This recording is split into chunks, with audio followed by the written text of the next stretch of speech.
હિન્દીમાં બોલું એટલે આ લોકોને બધે સમજાય. થોડાક દિવસથી અમે લોકો આ જે આયોજન કરવાની તૈયારી કરીને ભાઈ, તૈયારી સાંભળજો. તમે લોકો બધા અહીંયા આવી જાઓ ભાઈ, નજીક આવી જાઓ. વિડિયો ઉતારું એનો આજે તૈયારી ચાલુ કરીને ભાઈ, તૈયારી. તો અમુક જે જ્ઞાતિવાદી છે, જ્ઞાતિવાદી કીડાઓ, ગંદી નાલીના કીડાઓ, એના પેટમાં તેલ રેડાયું.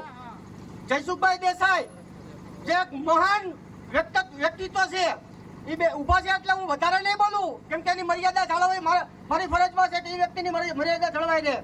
વધારે નહીં બોલું, પણ એ લોકોને એટલું તો કહેવા માંગીશ જ કે જે આ સંગઠન આજે રેલીનું આયોજન અમે કર્યું એને તોડવાના જે લોકોએ પ્રયાસ કર્યા છે ને, એ લોકોને હું ખાસ કહેવા માંગુ છું કે ચેતી જાજો, તમે લોકો ચેતી જાજો.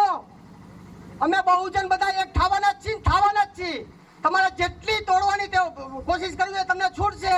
અમે લોકો ભેગા કરીને જ રહેવાના છીએ. ઘણા જે રણજીતભાઈ છે, જેને આજે કઈ તમે જોવો છો, એનું બધું એ લોકો એ વ્યક્તિએ જ કર્યું છે.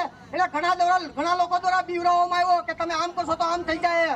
અમે લોકો અમે સંવિધાનમાં માનનારા વ્યક્તિ છીએ. અમે સંવિધાનના માનનારો સમાજ છીએ.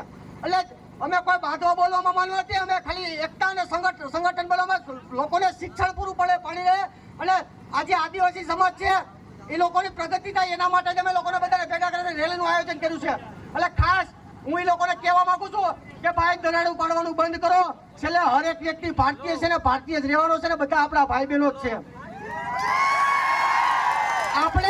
આપણે જે અત્યારે ગામમાં રહીને શહેરમાં રહીને પેલા આપણે આદિમાનવ જતા હો ભાઈ, આદિમાનવમાંથી આદિવાસી થયા ને આદિવાસીમાંથી આપણે ગ્રામજન થયા છીએ. આજે એ લોકોના સમાજમાં કઈ પ્રગતિ થાય, એ લોકોને સલાહ સૂચન આપો. તોડવાની કેસીસ ન કરો ભાઈ, જોડીને વિનંતી કરું છું. જય